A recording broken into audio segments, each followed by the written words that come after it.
रूप पाहता रोजनी रूप पाहता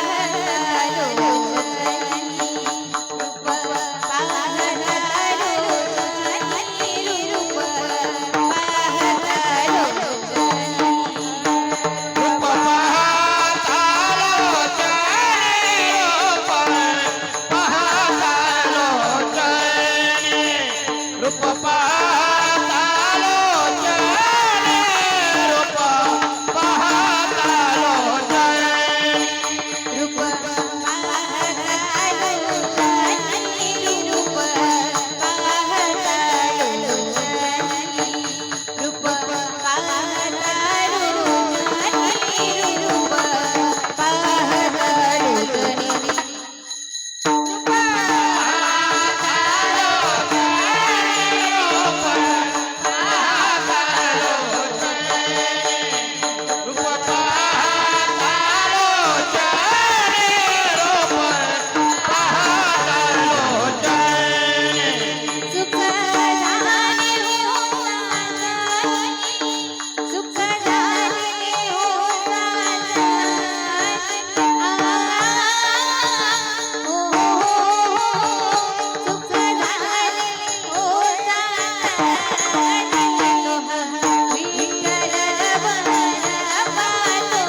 hello hello hello hello hello hello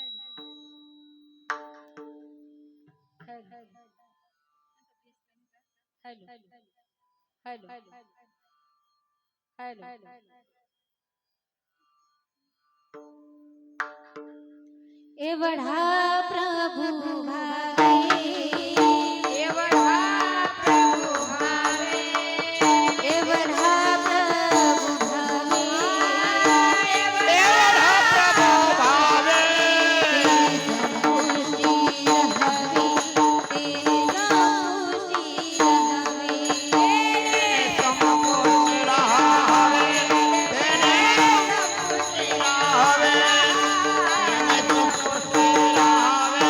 तेने संतुष्टी राहावे होय भक्ती केला तैसा होय भक्ती केला तैसा होय भक्ती केला तैसा होय भक्ती केला तैसा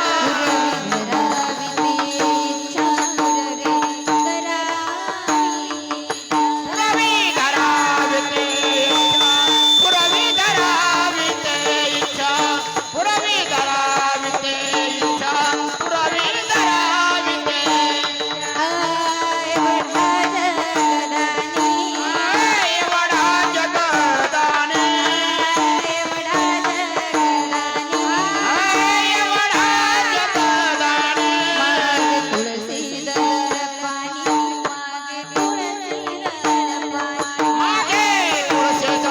पाणी मागे तुळशी जळ पाणी मागे तुळशी जळ पाणी मागे तुळशी जळ पाणी मागे तुळशी जळ होय भक्ती केला तैसा होय भक्ती केला तैसा होय भक्ती केला तैसा होय भक्ती केला तैसा धरावी तेच्या पुरवी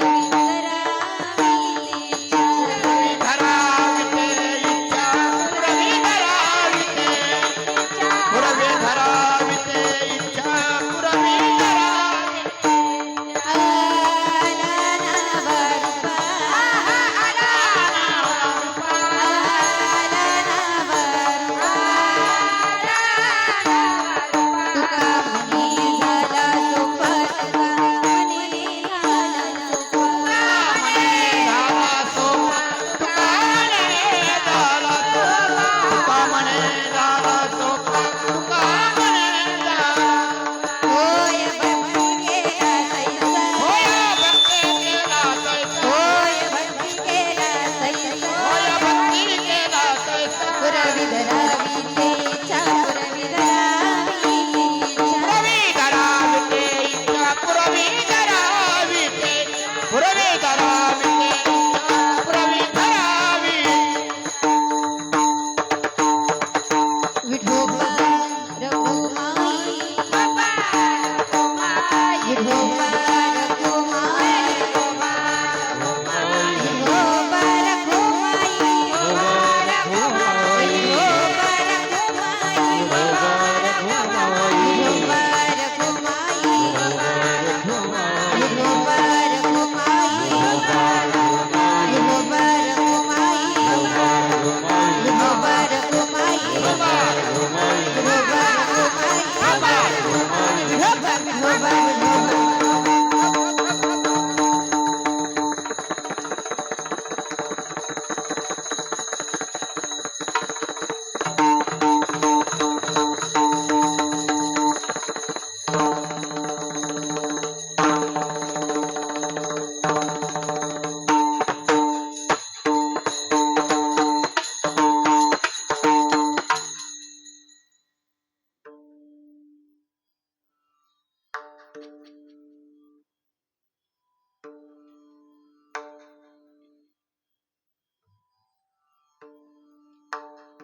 विठ्ठल विठ्ठल विठ्ठल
एवढा प्रभू भावे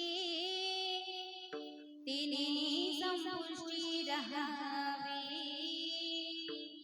होय भक्ती केला तैसा पूर्वी धरावी तिच्छा एवढा जगरानी मागे तुळशी दळ पाणी होय भक्ती पूर्वी धरावी तिच्छा आला तुका म्हणी झाला सोपा होय भक्ती केला तैसा पूर्वी धरावी तिच्छा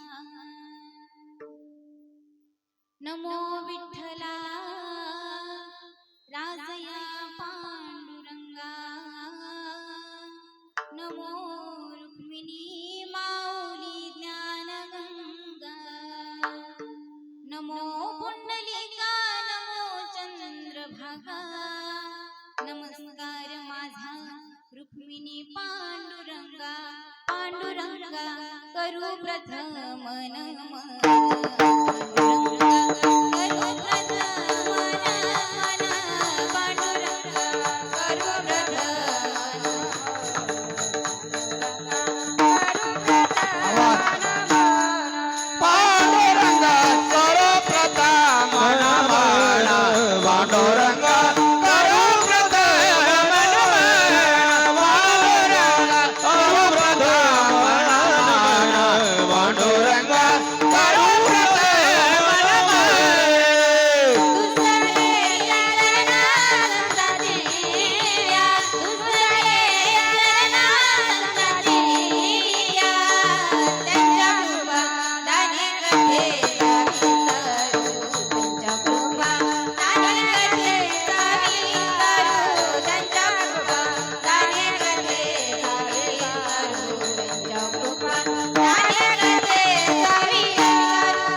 पवित्र तिथे नांदतो ज्ञान राजा सुपात्र तया ठवीता महापुण्य राशी नमस्कार माझा श्री सद्गुरु ज्ञानेश्वरासी ओम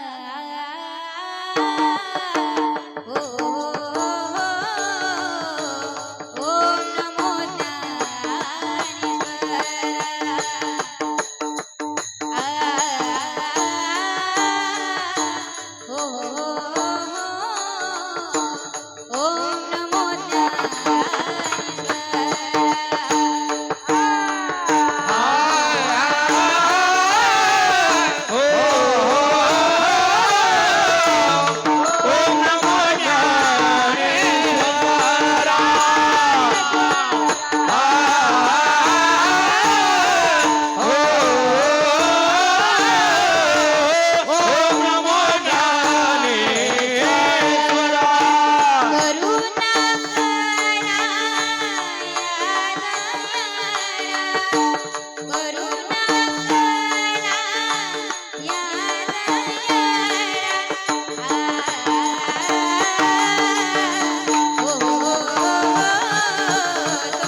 ओम नमो ज्ञानेश्वरा करुणा करा दयाळा तुमचा अनुग्रहला धरू पावन झालो चराचरी मी कळा कुसरी काहीच नेने बोलतो वचन्याती भाविका एका जनार्दनी तुमचा दास त्याची आस पुरवावी विठ्ठल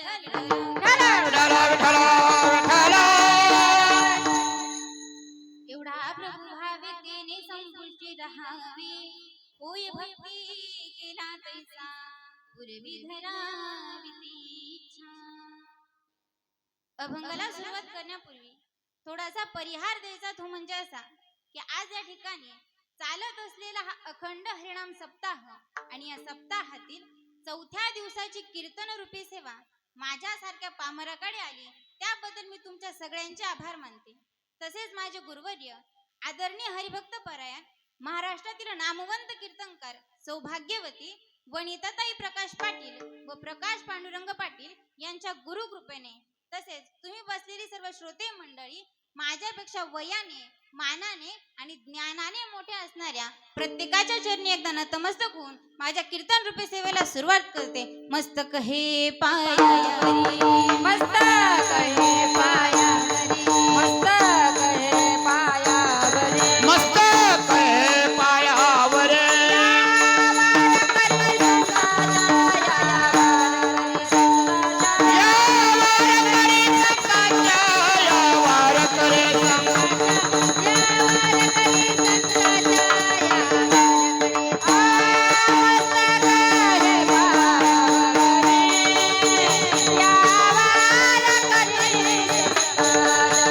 या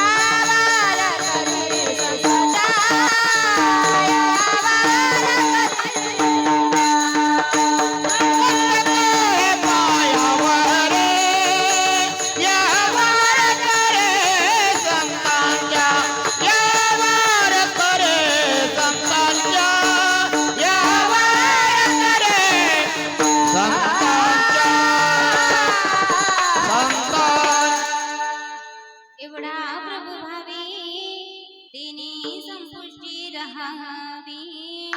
होय भक्ती केला तैसा पूर्वी धरावी ते इच्छा. प्रस्तुत प्राप्त प्रसंगी कीर्तन रूपी सेवेकरिता निवडलेला अभंग संत सम्राट वैराग्याचे मूर्तिवंत पुतळे वारकरी संप्रदायाचे कळस विश्ववंदनीय श्रीमंत जगद्गुरु तुकोबाराय यांचा 4 चरणांचा भक्तिपर प्रकरणातला तुमच्या आमच्या सर्वांच्या परिचयाचा असणारा गोड असा अभंगाच्या कीर्तन रूपी सेवेकरिता निवडला. विठ्ठल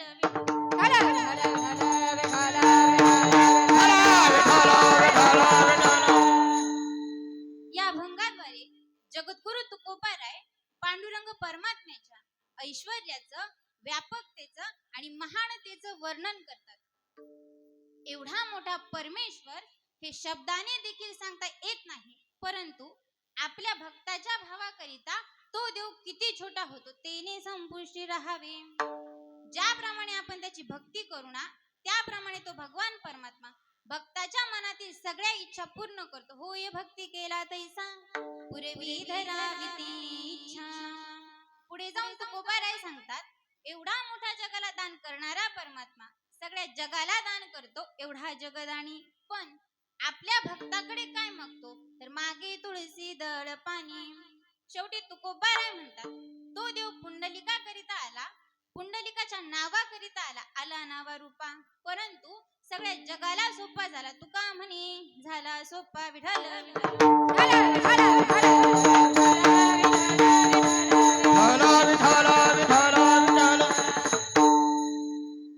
आता तुकोबाराय म्हणतात, एवढा एवढा म्हणजे नेमका केवढा. परंतु जगद्गुरु तुकोबाराय पांडुरंग परमात्म्याच्या ऐश्वर्याचं वर्णन करण्याचा प्रयत्न करतात, परंतु ते वर्णन माझ्याच्याने होत नाही हे स्वतः सांगतात. अरे देवा, अरे पांडुरंगा, जो रात्रंदिवस तुझ्या बरोबर होता, एकत्र जेवलेस, एकत्र फिरले, एका क्षणाचा सुद्धा तुला वियोग सहन झाला नाही, अशा नवविधा भक्तींपैकी ज्याने सख्य भक्ती केली तो सख्यपणी अर्जुन, नरनारायण, सृष्टी जनार्दन एक रूप. 24 तास अर्जुन तुझ्या बरोबर राहायचा, तरी देखील तू कसा आहे, किती मोठा आहे हे अर्जुनाला कळालं नाही.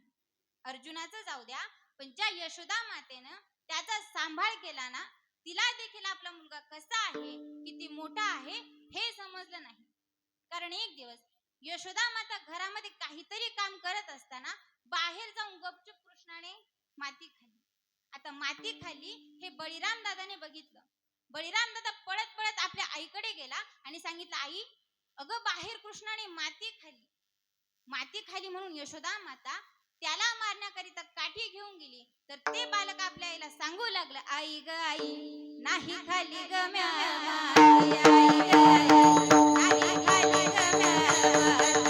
आई गाय नाही खाली गमे मात, आई गाय नाही खाली गमे मात,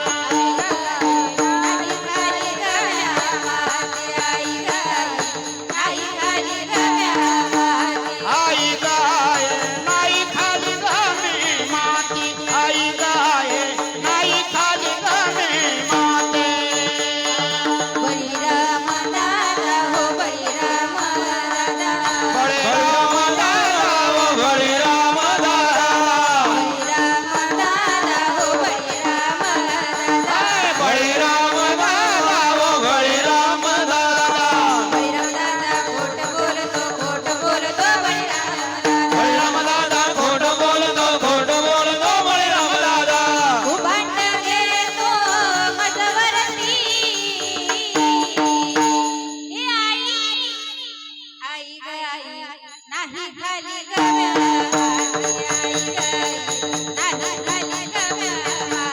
आई गाय नाही खाली गमे माती, आई गाय नाही खाली गमे माती. कृष्ण आपल्या आईला सांगू लागला, आई अगं मी माती खाल्लीच नाही. अरे बळीराम दादाने तुला माती खाताना बघितलंय. अगं आई, बळीराम दादा म्हणजे माझा विरोधी पक्ष नेता. प्रमाणासहित सांगितले, बळीराम दादा माझा भेटला, तोही माझा पक्षपाती, तो माझा पक्षपात करणारा आहे आणि तो माझ्याविषयी कुठे चांगलं बोलणार आहे.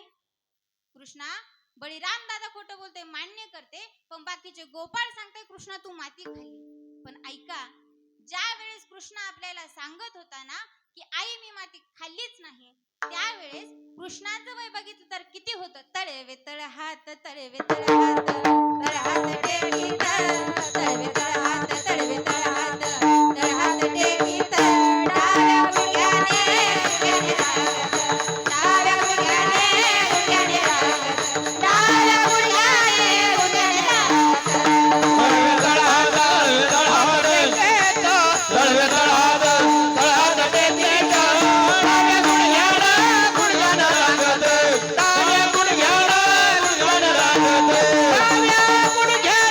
गुडघ्याने राखत.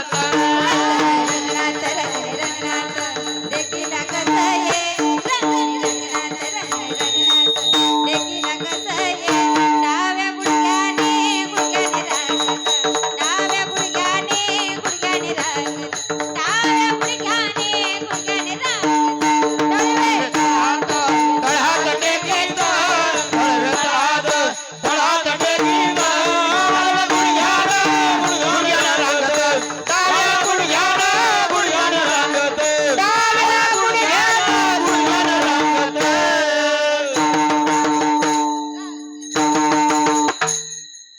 आता इथे बसलेल्या प्रत्येक आई बापाने मला सांगा, आपलं रांगणारं मूल साधारण किती महिन्याचं असतं? मुलं झाली ना का विसरल्या? किती महिन्याचं असतं? 7-8 महिन्याचं. मग मला सांगा, 7-8 महिन्याचं बाळ कधी बोलतं का हो? पण कृष्ण फडाफड बोलत होता की आई मी माती खाल्लीच नाही.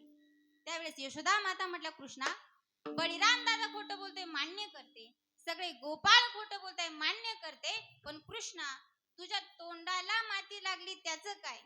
तू आ कर बरं. आ केल्याबरोबर मारावया तिने उगारिली काठी, भुवन ते कोटी 14 एके. रांगणाऱ्या मुलाच्या तोंडामध्ये यशोदा मातेला 14 भुवनांचं दर्शन झालं. म्हणजेच जिने त्याचा सांभाळ केला ना, तिला देखील आपला मुलगा कसा आहे, किती मोठा आहे हे समजलं नाही. मग तुकोबाराय म्हणतात, तो पंढरीचा पांडुरंग परमात्मा तुम्हाला आम्हाला कसा कळणार? एक लक्षात घ्या, त्या पंढरीच्या पांडुरंगाची आणि आपली भेट वर्षातून फक्त 2दाच होते. कधी होते? आषाढी आणि कार्तिकी. आषाढी आणि कार्तिकीला आपण पंढरपूरला गेल्यानंतर, आपण देवाच्या जवळ गेल्यानंतर आपल्याला देवाशी गप्पा मारायला वेळ आहे का हो? देवा तुझं कसं काय चाललंय?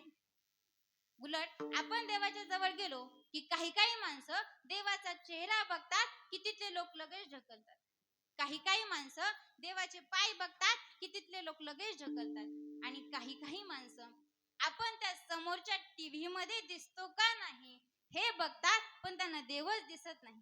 म्हणजे पंढरपूरला गेल्यानंतर साधं देवाचं दर्शन घ्यायला वेळ नाही, तर त्याच्याशी गप्पा मारायला वेळ कुठून असणार? तो भगवंत आपल्याला कसा कळणार? मग देवाला कळून घ्यायचा आहे ना, मग त्याच्याकरिता महत्वाचा आहे तो भाव. मग तो भगवान परमात्मा नेमकी कुठे राहतो? न काष्टी विद्येतो देव, न पाषाणे च मृण्मये, भावे हि विद्यतो देव, तस्मात् भाव हि कारण. देवाकरिता महत्वाचा आहे तो भाव. संत महात्मे म्हणतात, अतिशय शुद्ध भावाने आम्ही त्या भगवान परमात्म्याला शरण गेलो. रात्रंदिवस त्याचं नामचिंतन करणं पडिले वळण, इंद्रिया सकळ नवे नवे तो आमचा स्वभावच बनलाय. बघा, जन्माला आल्यानंतर प्रत्येक माणसाचा काही ना काहीतरी स्वभाव असतो, आणि त्या स्वभावाला कितीही जरी बदलण्याचा प्रयत्न केला, माणसाचा मूळ स्वभाव बदलत नाही. काही काही माणसं सहज म्हणतात, कुत्र्याची शिपटी वाकडी ती वाकडीच. काथा जळतो पण वळ जळत नाही. थोडक्यात काय, माणूस मरतो पण त्याचा स्वभाव चेंज होत नाही. याबद्दल तुम्हाला एक उदाहरण सांगते, लक्षपूर्वक ऐका. एक बाई रस्त्याने चालली होती आणि ती आवाज देत होती, सुया गे बिबगे दामन गे पोत गे. मी नाही बरं, ती बाई. नाहीतर तुम्ही सांगाल बरी आली संजय वड्याची पोरगी. ती बाई रस्त्याने चालली होती आणि आवाज देत होती, सुया गे बिबगे दामन गे पोत गे, पोराला काळ मणी घे केसावर फुगे. जमलं ना? असंच म्हणतात ना. ती बाई रस्त्यानं चालली होती. तिथल्या राज्यातल्या राजानं ऐकलं, अरे आवाज तर फार गोड येतोय, रस्त्यानं चाललंय तरी कोण? म्हणून राजानं असं खिडकीतून डोकावून बघितलं तर त्याला असं दिसलं, रस्त्याने जी चालली ना ती तरुण तडफदार ब्युटिफुल अशी मुलगी आहे. आज तिला तिच्या परिस्थितीमुळे गावोगावी हे टिकल्या बांगड्या घेऊन फिरावं लागत आहे. पण हिच्यासारखी सुंदर मुलगी राज्यात शोधून सापडणार नाही. म्हणून राजाने ठरवलं, लग्न करेन तर हिच्याशीच. कुणाशी? महिला मंडळ, आवाज नाही आला. कुणाशी? त्या सुईवालिनीशी. तिथे काय हो, राजा बोले दल हाले. राजा तसाच तिथून निघाला. तिला रस्त्यामध्ये आडवा झाला आणि विचारलं, काय ग, लग्न करतेस का माझ्याशी? तिने सांगितलं, राजा माझ्याशी लग्न करायचंय, मला का विचारतो? जरा माझ्या बापाला जाऊन विचार. राजा तसाच तिच्या बापाकडे गेला. सांगितलं, बाबा तुमच्या मुलीबद्दल मला सगळी कल्पना आहे, तुमच्या मुलीशी लग्न करण्याचा मानस आहे, काय म्हणणं आहे तुमचं?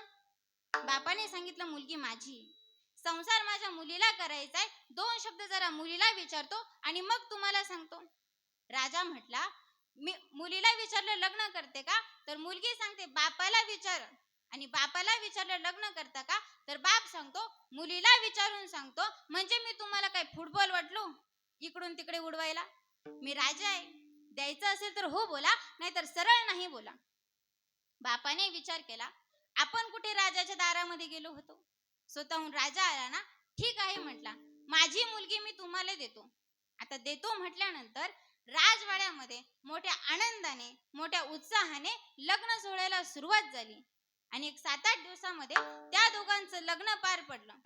आता 7-8 दिवसापूर्वी टिकल्या बांगड्या घेऊन फिरणारी राजाशी लग्न झाल्यानंतर कोण झाली? आता राजाची. काय हुशार महिला आहे, सगळं माहिती तुम्हाला. राजाची राणी झाली, राज दरबारात गेली. आता तिथे काय विषय हो, तिला कुठलंच काम नाही, धुणे नाही, कपडे नाही, स्वयंपाक नाही, कुठलंच काम नाही. तिला फक्त एकच काम, एका जागेवर बसायचं.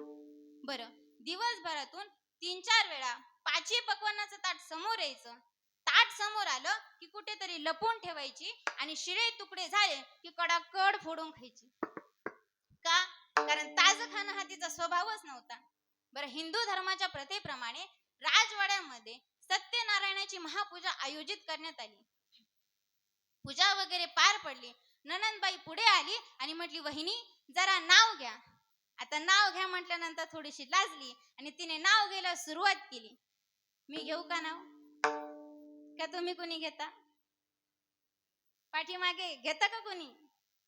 बरं, मी घेते, तुम्ही लक्षात ठेवा. एखाद्या लग्नात तुम्हाला एक आमिर, फार चांगलं नाव आहे. बाई कशा कांडव करून बसले, घ्यायचंय का? नक्की घ्या. ऐका, तिच्या नवऱ्याचं नाव होतं हरिश्चंद्र राजा. तिने नाव घ्यायला सुरुवात केली. पांढऱ्या पांढऱ्या दुधाची मऊ साय, पांढऱ्या पांढऱ्या दुधाची मऊ साय, हरिश्चंद्र राजाची बायको नाव घेते भाकरवाडगे माय.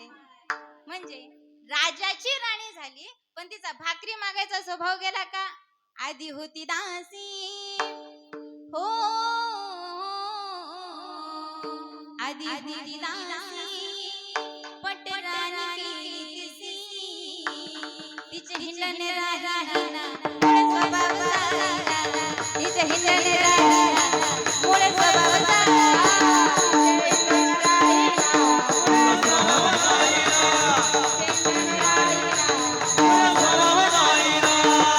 आधी होता भाग्या दैवयोग्य झाला पाग्या, आधी होता भाग्या दैवयोग्य झाला पाग्या, त्याचा शेवट राहिना मुळे स्वभाव जाईना, त्याचा शेवट राहिना मुळे स्वभाव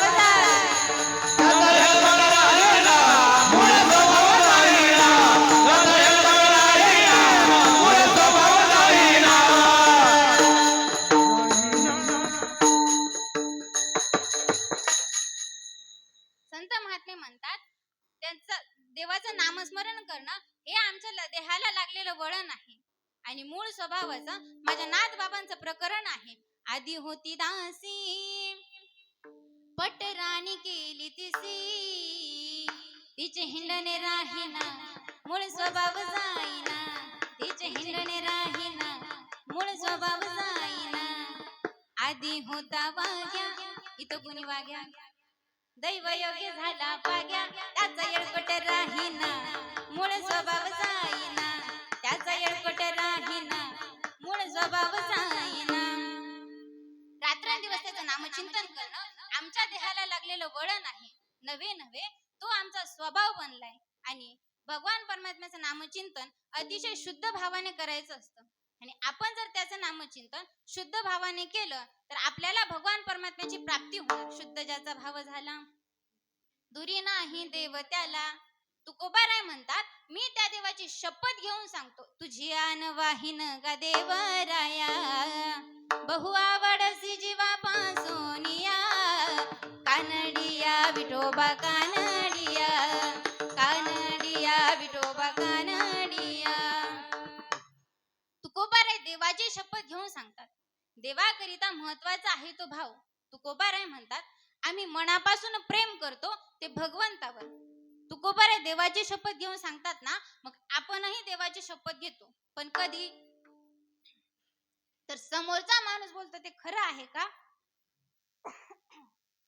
मग तो म्हणतो देवा शपथ. विठ्ठल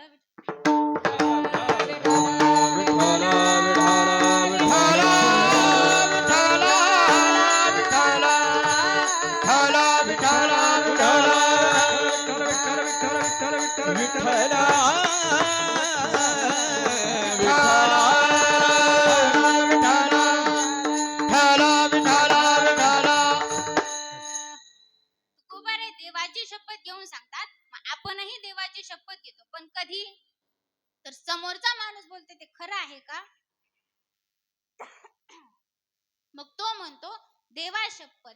पण ऐका, जो माणूस ज्या दिवशी देवाची शपथ घेतो ना, ते 100% खोटं असतं. लोक देवाची खोटी शपथ घेतात. जे होईल ते देवाचं होईल, आमचं काही जाणार नाही. पण संत महात्मे देवाची खोटी शपथ घेत नाही. देवाकरिता महत्वाचा आहे तो भाव. जो अर्जुन 24 तास देवाच्या संगतीमध्ये राहिला, त्याला देखील देव कसा आहे, देव किती मोठा आहे हे समजलं नाही. कारण एक दिवस अर्जुनाला भगवंताच्या विश्वरूपाचे डोहाळे लागले होते. अर्जुन भगवंताला आडपडद्याने बोलू लागला,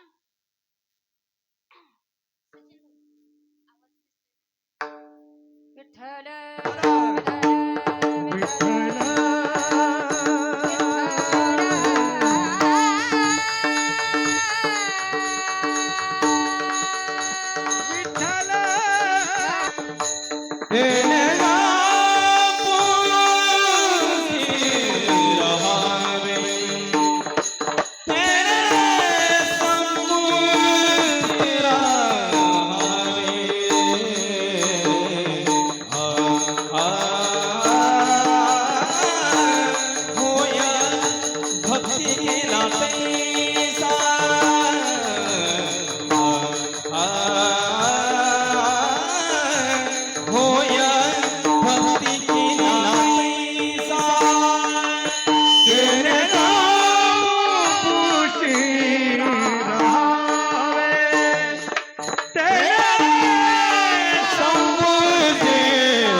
एवढा प्रभू भावे तेने संपुष्टी राहावे.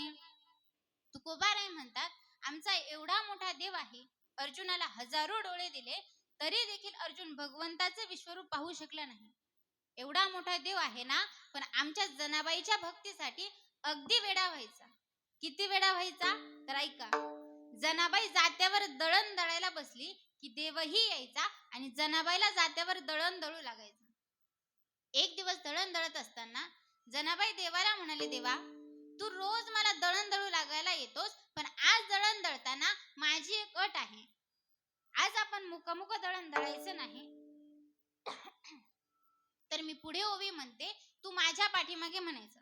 देव म्हटले ठीक आहे जने. जनाबाईने ओवी म्हणायला सुरुवात केली. पांडुरंग माझा पिता ग, पांडुरंग माझा पिता. देवाने म्हणावं, पांडुरंग माझा पिता ग, पांडुरंग माझा पिता. जनाबाईने म्हणावं, पुंडलिक माझा बंधू ग, पुंडलिक माझा बंधू. देवाने म्हणावं, पुंडलिक माझा बंधू ग, पुंडलिक माझा बंधू. जनाबाईने म्हणावं, रखुमाबाई माझी माता ग, रखुमाबाई माझी माता. देवानेही म्हणावं, रखुमाबाई माझी माता ग. देवा, अरे तुला काही वेडबीड लागला आहे का? काय झालं जने? अरे रखुमाबाई तुझी माता की बायको? इतका देव जनाबाईच्या भक्तीसाठी वेडा व्हायचा. एवढंच नाही तर देव जनाबाईला घरातील कामे देखील करू लागायचा. झाड लोट करी जाणे, झाड लोट करी जाणे.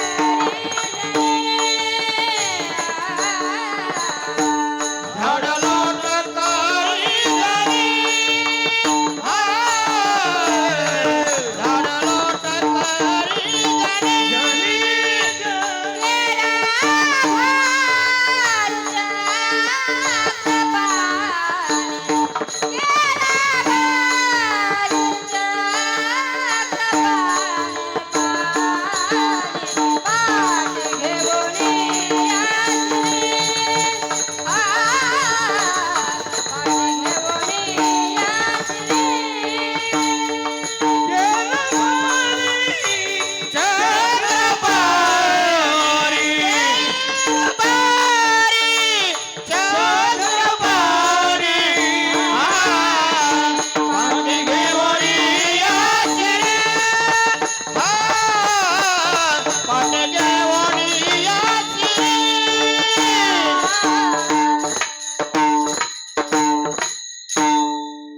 झाडे लोट करी जनी, केर भरी चक्रपाणी. जनाबाईने झाडू मारावा आणि देवाने केर भरावा, इतका मोठा अधिकार जनाबाईने प्राप्त केला होता. बघा, आता समाजामध्ये स्त्री आणि पुरुषांना 50-50% आरक्षण आलेलं आहे. मग एखाद्या स्त्रीने सांगितलं, काय हो, मी आपल्या गावची सरपंच काय, उपसरपंच काय, सदस्य काय, आता तुमच्या इतका अधिकार मलाही प्राप्त झालाय. मग मी आतलं घर झाडलंय, तुम्ही बाहेरचं अंगण झाडा. झाडाल का? पुरुष मंडळ, बायको सरपंच झाल्यावर झाडत जा, हो झाडत जा. बायकोला मदत करणं चांगलं असतं. झाडाल ना? नाही झाडणार? नाहीच झाडायचं. ऐका पुरुष मंडळ, बायको ही कितीही मोठ्या पदावर गेली ना, स्त्रियांची कामं ही स्त्रियांनीच करायची असतात आणि पुरुषांची कामं ही पुरुषांनीच करायची असतात. नाहीतर आजही काही काही लोकांचं जीवन असं आहे, बायको म्हटली जा दळायला का बिचारी चालले दळायला, बायको म्हटली घासा भांडे का बिचारे लागले भांडे घासायला. त्याला पुरुष म्हणत नाही.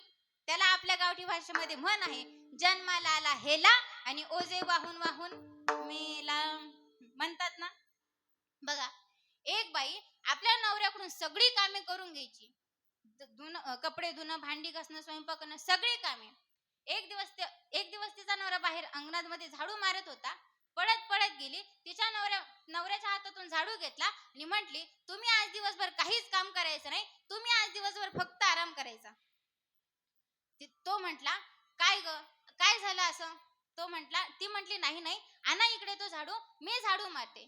तो म्हटला, ठीक आहे, तू झाडू मार, मग मी चपात्या लाटतो. ती म्हटली, नाही नाही, आज तुम्ही काहीच काम करायचं नाही. तिने नवऱ्याला बसायला पाट दिला, नवीन कपडे घालायला दिले आणि पुरणपोळीचा 5 पक्वानाचा स्वयंपाक बनवलेला होता, ते स्वयंपाक बनवलेलं ताट तिच्या नवऱ्याच्या समोर दिलं आणि म्हटली, पोटभर जेवण करा आणि दिवसभर आराम करा.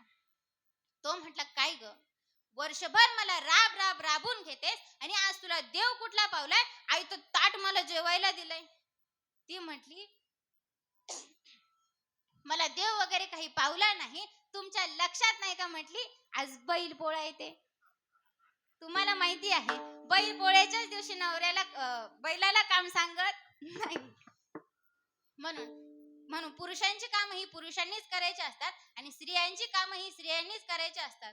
आपण फक्त ऐकायचं की देवाने जनाबाईने झाडू मारला आणि देवाने केर भरला, आचरण करायला जायचं नाही. झाड लोट करी जणी केर भरी चक्र पाणी.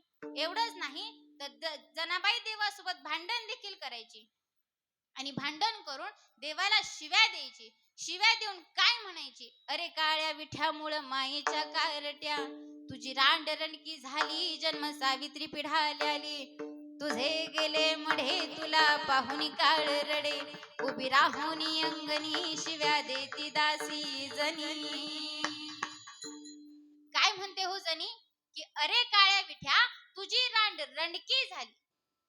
अशी शिवी फक्त आपल्या शेजारणीला द्या बरं.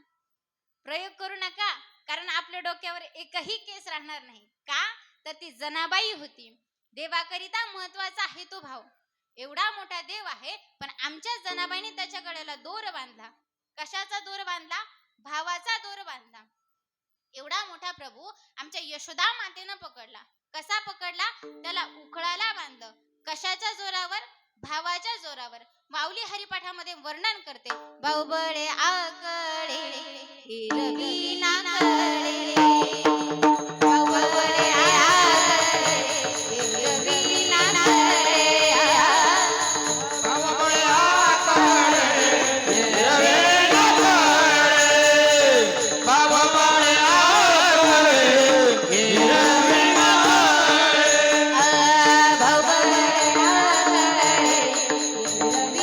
नाकडे, बाहुबळे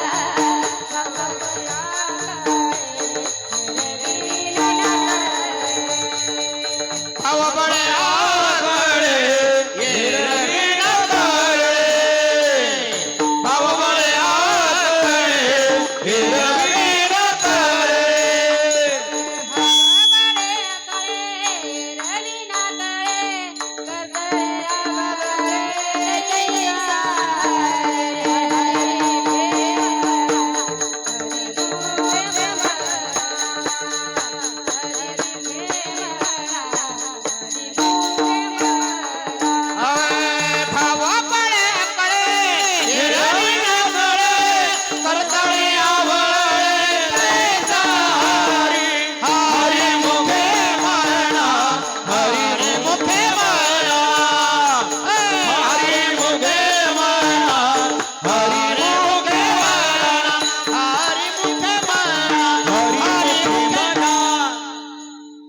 भाऊबळ्याकडे एरविनाकडे करतळिया वळे तैसा हरी. देवाकरिता महत्वाचा आहे तो भाव. तुकोबाराय म्हणतात, आमचा एवढा मोठा देव आहे पण कुठे राहतो? तेने संपुष्टी राहावे. भक्ताच्या हृदय रूपी पेटीमध्ये राहतो. मग काही साधकांनी तुकोबारायांना प्रश्न केला, तुकोबाराय तुम्ही सांगता तुमचा देव भक्ताच्या हृदयामध्ये राहतो, मग सांगा तरी तुमचा देव नेमकी कुठल्या भक्ताच्या हृदयामध्ये राहिला? तुकोबाराय सांगू लागले, एकदा पंढरपुराच्या रावळामध्ये ज्ञानोबाराय, नामदेवराय व देव तिघा जणांची चर्चा चालू होती. तेवढ्यात नामदेवराय देवाला म्हणतात, देवा या संपूर्ण विश्वामध्ये तुमचा सगळ्यात आवडता भक्त कोण आहे? त्यावेळेस नामदेवरायांना वाटलं की देव माझं नाव घेतील, कारण नामदेवराय रात्रंदिवस देवाच्या सानिध्यात राहायचे. देवाने सांगितलं, या संपूर्ण विश्वामध्ये माझा सगळ्यात आवडता भक्त तो म्हणजे अरणगावचे संत सावता महाराज. नामदेवराय म्हटले, देवा सावता महाराज फक्त आषाढी आणि कार्तिकीला पंढरपूरला येतात. वर्षभर ते त्यांचं काम करत असतात, मग ते तुमचे आवडते भक्त कसे काय? देवाने सांगितलं, का तुला माझा सावता कसा आहे माहिती नाही का? मी आता या क्षणी त्याला जर सांगितलं ना, तर आता या क्षणी तो मला त्याचा जीव अर्पण करू शकतो. नामदेवराय म्हटले, शक्य नाही. देव म्हटले, परीक्षा घ्यायची? नामदेवराय म्हटले, हो देवा. ज्ञानोबाराय, नामदेवराय व देव तिघेजण पंढरपुरातून अरणगावला जाण्यास निघाले. अरणगावला आल्यानंतर संत सावता महाराजांच्या घरी गेले. महाराज घरी नव्हते, तर तिघेही जण सावता महाराजांच्या शेताजवळ गेले. लांबूनच बघितलं तर सावता महाराज शेतामध्ये काम करत होते. नुसतंच काम करत नव्हते तर त्याच्याबरोबर देवाचं नामस्मरणही करत होते. कांदा मुळा भाजी, कांदा मुळा भाजी, कांदा मुळा भाजी, कांदा मुळा भाजी, अवघी विठाई माझी, अवघी विठाई माझी, अवघी विठाई माझी.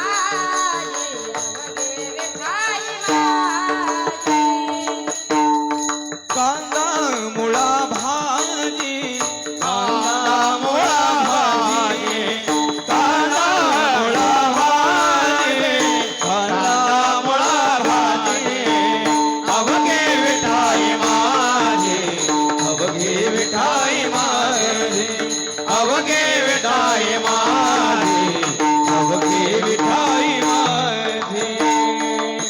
लसूण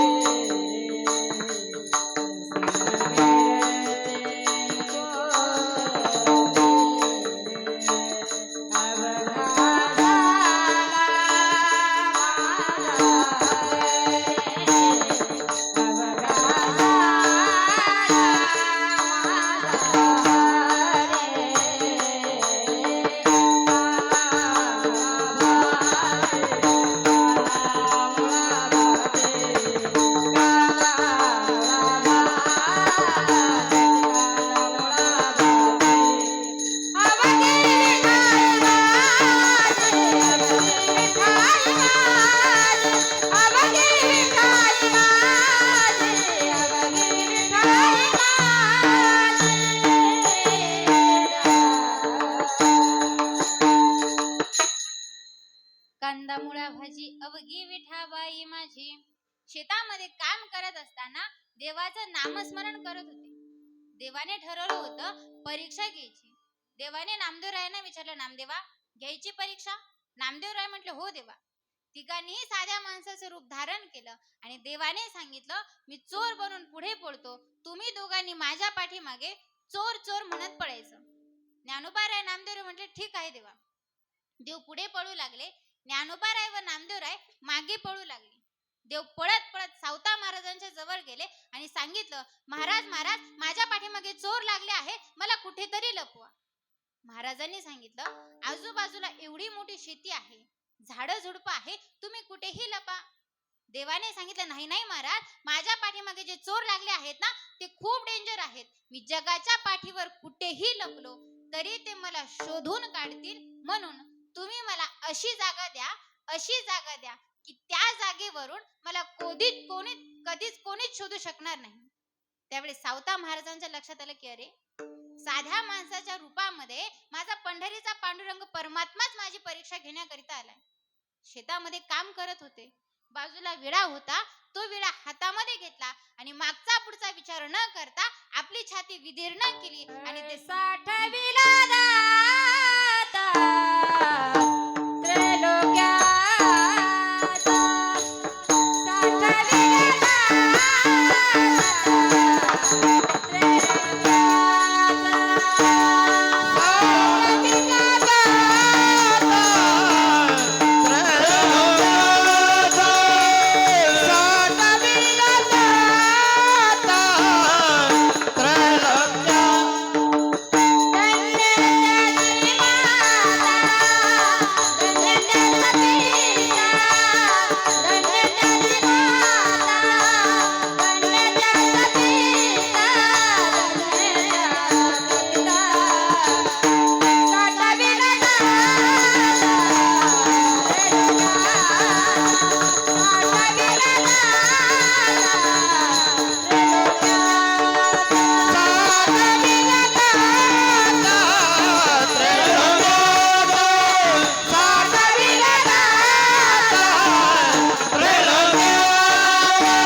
शेतामध्ये काम करत होते.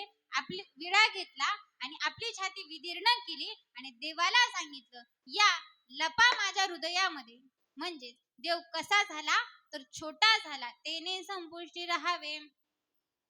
तेवढ्यात ज्ञानोबाराय व नामदेवराय पळत पळत सावता महाराजांच्या जवळ गेले आणि नामदेवरायाने विचारलं, इथून कोणी चोर पळताना दिसला का? तेवढ्यात ज्ञानोबारायांचं लक्ष सावता महाराजांच्या हृदयाकडे गेलं आणि त्या हृदयामधून छोटासा पितांबर बाहेर आलेला दिसला. म्हणजेच काय, ज्ञान दाखवतं आणि नाम पकडतं. एवढा मोठा देव आहे पण आपल्या भक्ताकरिता अगदी छोटा होतो. मग तुकोबाराय म्हणतात, आपण त्या देवाची ज्याप्रमाणे भक्ती करू ना त्याप्रमाणे तो भगवान परमात्मा भक्ताच्या मनातील सगळ्या इच्छा पूर्ण करतो. अभंगाचे दुसरे चरण. होय भक्ती केला तैसा, होय भक्ती केला तैसा, होय भक्ती केला तैसा, होय भक्ती केला तैसा. भक्ती तैसा, होय भक्ती केला तैसा, होय भक्ती केला तैसा, होय भक्ती केला तैसा, होय भक्ती केला तैसा, होय भक्ती केला तैसा, होय भक्ती केला तैसा,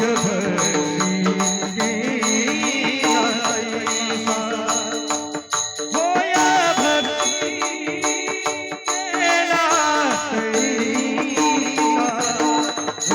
भक्ती केला तैसा, होय भक्ती केला तैसा, होय भक्ती केला तैसा,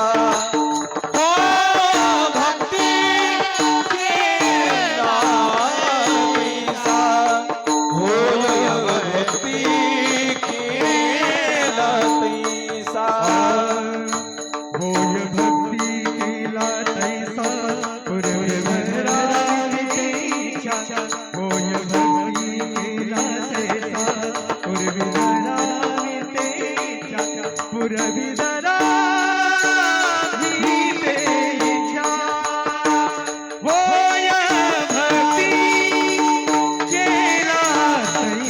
इच्छा, होय भक्ती केला तैसा, होय भक्ती केला तैसा, होय भक्ती केला तैसा, होय भक्ती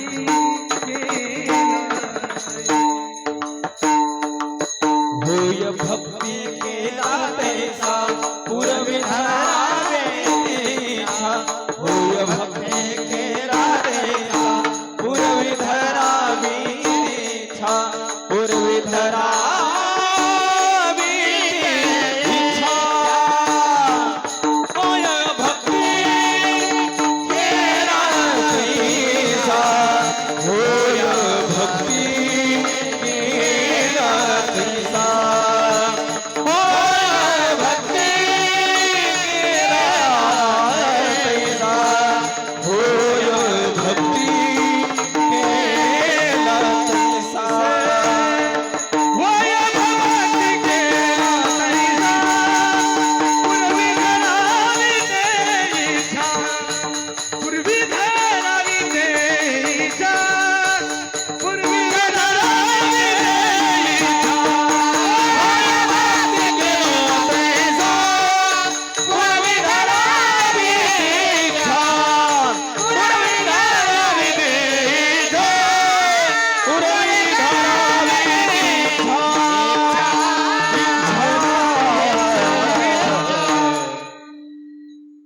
होय भक्ती केला तैसा, पूर्वी धरावी ते इच्छा. तुकोबाराय म्हणतात, आपण त्या देवाची ज्याप्रमाणे भक्ती करू ना त्याप्रमाणे तो भगवान परमात्मा भक्ताच्या मनातील सगळ्या इच्छा पूर्ण करतो. संत महात्मे म्हणतात, पूर्वीचा काळ फार सुंदर होता. पूर्वीच्या काळी माझ्या माता भगिनी पहाटे पहाटे उठून जात्यावर दळण दळायच्या आणि दळण दळत असताना सुंदर सुंदर ओव्या म्हणायच्या. आता ओव्या नावाची गोष्टच राहिली नाही. पूर्वीच्या काळी पहाटे पहाटे आपल्या गावामध्ये वासुदेव यायचा.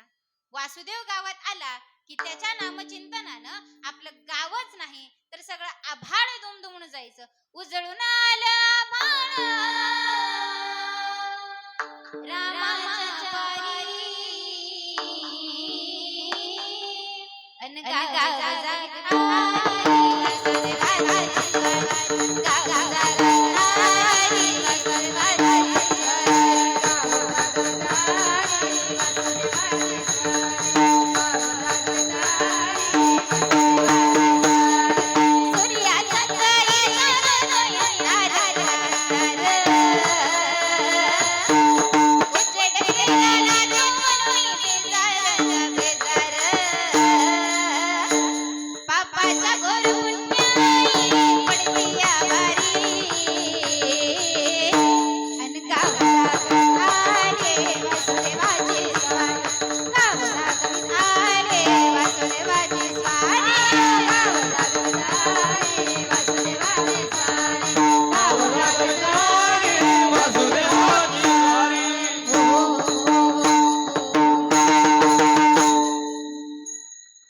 कोंबडा बोलतो गा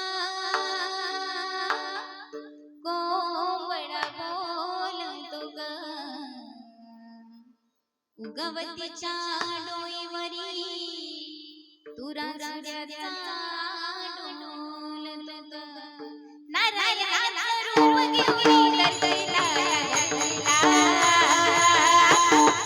वीर शरीर ताचा विराजीला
वासुदेव यायचा.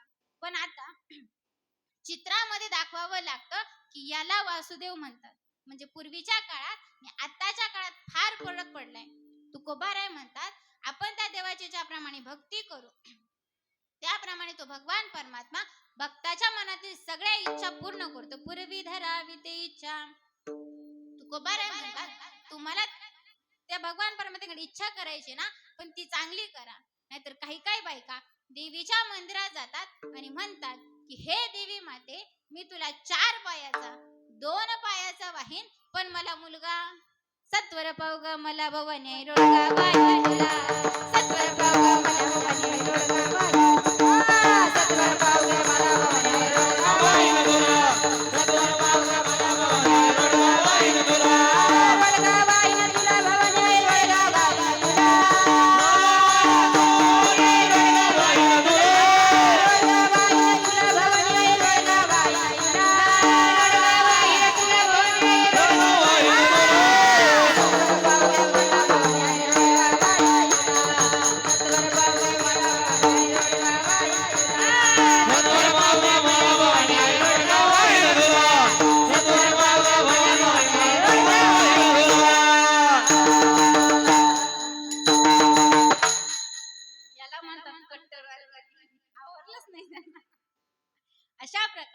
त्या भगवान परमात्म्याकडे काही मागायचंय ना तर चांगलं मागा.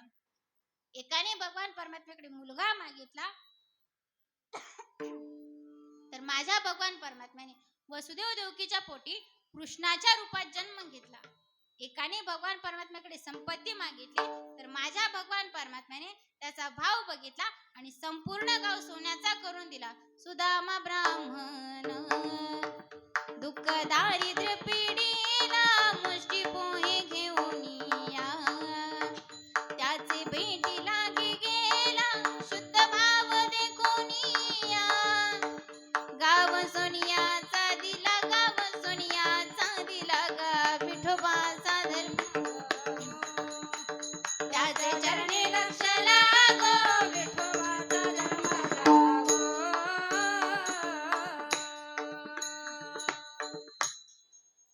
त्याचा भाव बघितला आणि संपूर्ण गाव सोन्याचा करून दिला. एकाने भगवान परमात्म्याकडे बायको मागितली तर माझा भगवंत स्वतः अर्जुनाची बायको सुद्धा झाले. म्हणजे इच्छा अशी करा की भगवान परमात्मा पूर्ण करे. पुरवी धरावी ते इच्छा. तुकोबाराय म्हणतात माझ्या भगवंताला व्यवहार पक्का समजतो. तो प्रथम आपल्या भक्ताकडून घेतो आणि मग देतो. घेतल्याशिवाय कोणाला काहीही देत नाही. मग नामदेवराय म्हणतात देवा तू किती कंजूस आहे रे, गेसी तेव्हा देशी ऐसा उदार, काय उघडू देवा तुझे कुंपणाचे दार. नामदेवराय म्हणतात देवा तू किती कंजूस आहे, तू प्रथम आपल्या भक्ताकडून घेतो आणि मग देतो. घेतल्याशिवाय कोणाला काहीही देत नाही. पण आपण म्हणतो देवाने मला काय दिलंय. पण त्याआधी हा विचार करा की आपण भगवंतासाठी काय दिलंय. आपण भगवंताला एका हाताने द्या, भगवंत आपल्याला अनंत हाताने दिल्याशिवाय राहणार नाही. बघा आज या ठिकाणी आपला सप्ताह चालू आहे आणि आपल्या ऐपतीप्रमाणे या सप्ताहाकरिता 500 रुपये 1000 रुपये आपल्या ऐपतीप्रमाणे देत चला. कारण आपण भगवंताला आज 500 रुपये दिले ना तर उद्या भगवंत आपल्याला 1000 रुपये दिल्याशिवाय राहणार नाही. का तर माझा भगवान परमात्मा एका हाताने घेतो आणि देताना मात्र अनंत हाताने देतो. पटत नसेल तर उदाहरणासहित सांगते. एक दिवस भगवंत काहीतरी काम करत असताना भगवंताचं बोट कापलं. भगवंत पळत पळत कुंती आत्याकडे गेले आणि सांगितलं आत्या अगं माझं बोट कापलंय, बोटाला बांधायला काहीतरी कापड दे. आत्या ते कापड घरभर शोधू लागली पण तिला काही कापड मिळेना. भगवंताने सांगितलं मला थांबायला वेळ नाही, मी चाललो माझ्या द्रौपदी ताईकडे. भगवंत द्रौपदी ताईकडे गेले आणि सांगितलं ताई अगं माझं बोट कापलंय, बोटाला बांधायला काहीतरी कापड दे ना. भगवंताची अशी वाईट अवस्था बघून द्रौपदी ताईने मागचा पुढचा विचार न करता आपल्या भरजरी शालूचा काठ फाडला आणि भगवंताच्या बोटाला बांधला. मग ज्या वेळेस द्रौपदीचे वस्त्रहरण चालू होते त्या सभेमध्ये अनेक ऋषीवर्य गुरुवर्य वाघासारखे 5 पती बसले होते. तरी देखील तिला कोणीही वाचू शकत नव्हतं. मग द्रौपदी ताईने भगवान श्रीकृष्णाचा धावा करायला सुरुवात केली. कोठे गुंतलासी द्वारे के चारा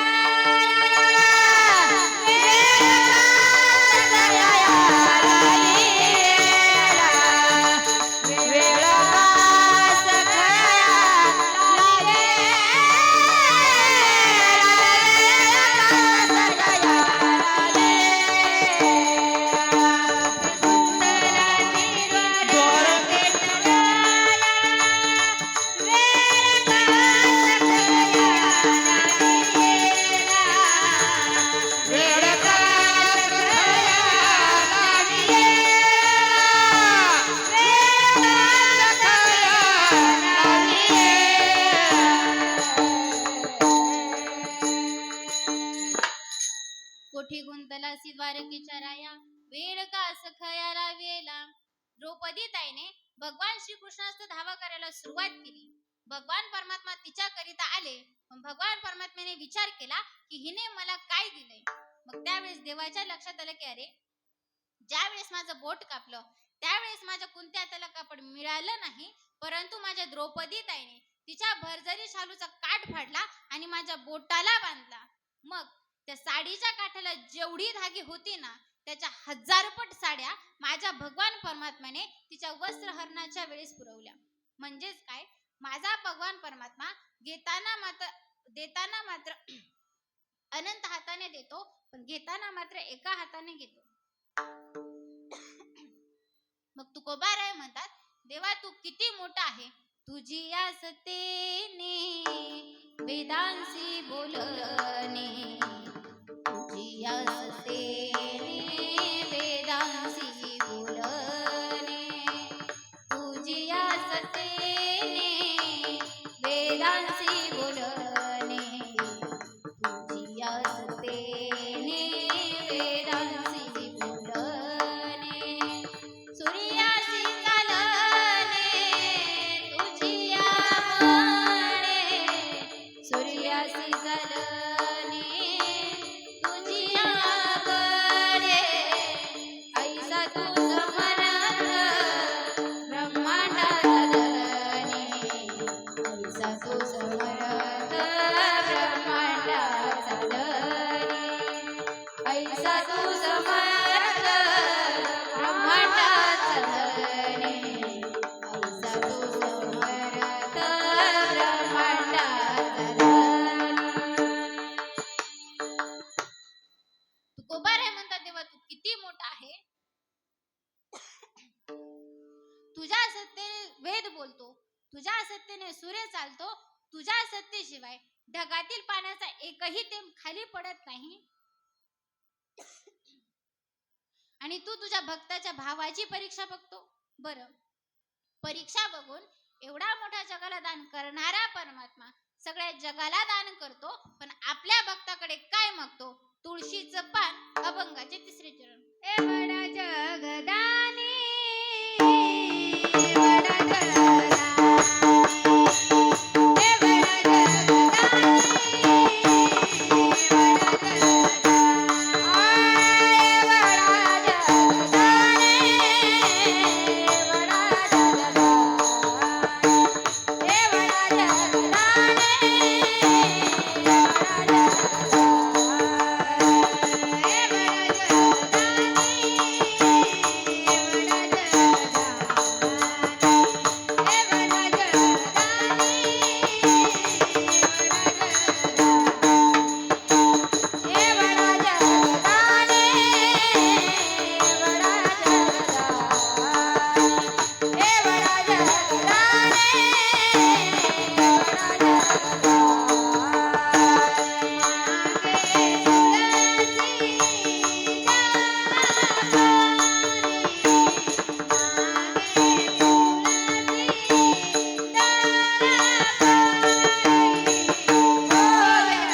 तुकोबाराय म्हणतात, देव आपल्या भक्ताकडे तुळस मागतो. ज्या वेळेस आपण देवाला भेटायला जातो ना, देव म्हणतो माझ्या भक्ताने मला भेटायला येताना रिकाम्या हाताने येऊ नये, तर बरोबर पान, फळ, फूल आणि पाणी यांपैकी काहीतरी बरोबर आणावं. पत्रं पुष्पं फलं तोय यो मे भक्ता प्रयच्यति तदं भक्तुपह्यत मश्यामी प्रयतात्मना. माऊली वर्णन करते, एर पत्र पुष्प फळ ते भजावयामी स केवळ वांचून यामचा लाग निष्कळ भक्ती तत्व. माझा भगवान परमात्मा आपल्या भक्ताकडे फुलाची अपेक्षा करतो. देवाला तुळस अतिशय प्रिय आहे. तुकोबार एका अभंगात वर्णन करतात, तुळसी हार गळा कासे पितांबर आवडे निरंतर हेची ध्यान किंवा तुळसी माळ गळा गोपीचंदन टिळा हृदयी कळवळा वैष्णवांचा. देवाला तुळसी अतिशय प्रिय आहे. किती प्रिय आहे? अतिप्रिय आवडे तुळसी बुक्का तैसीच प्रीती करी भोळ्या भाविका. देवाला तुळसी अतिशय प्रिय आहे म्हणून प्रत्येकाच्या दारासमोर तुळशी वृंदावने असलंच पाहिजे. याला कारण का? ज्या हिंदूच्या दारासमोर तुळशी वृंदावन नाही ना, त्या घराला माझ्या संत महात्म्यांनी स्मशानाची उपमा दिली आहे. नाही ते स्मशान घर जाना. म्हणून प्रत्येकाच्या दारासमोर तुळशी वृंदावने असलंच पाहिजे. मग तुळशीला पाणी घालताना काय म्हणायचं? तुळशी तुळशी वदता नाम दयान बाधी क्रोध काम. तुळशीचं तुळशी तुळशी असं नामस्मरण केलं तर आपल्या देहातील काम क्रोध ही पापे नाहीसे होतात. म्हणून तुळशीचं तुळशी तुळशी असं नामस्मरण करायचं. भगवान परमात्म्याला तुळस ही अतिशय प्रिय आहे. मग देव म्हणतात, तुम्हाला मला सापडायचं आहे ना, मग मी कुठे राहतो? नाहम वसामी वैकुंठे योगी नामचे हृदये यत्र मनोभगाये तत्र त्रिचमी नारदा किंबहुना पांडवा परिपला गिरसावा तेत नाम घोष बरवा करीती माझे भक्त गाती. जेथे नारदा मी उभा तेथे, ज्या ठिकाणी माझं भजन पूजन कीर्तन चालू आहे ना, अशा प्रत्येक ठिकाणी मी उभा आहे. मग त्या पुंडलिक रायाची पुण्याई पाहून माझा भगवान परमात्मा सगुण साकार झाला. एकट्या पुंडलिका करीता आला, पण सगळ्या जगाला सोपा झाला. आला ना वारुपा तुका म्हणे झाला सोपा विठोबा रखुमाई.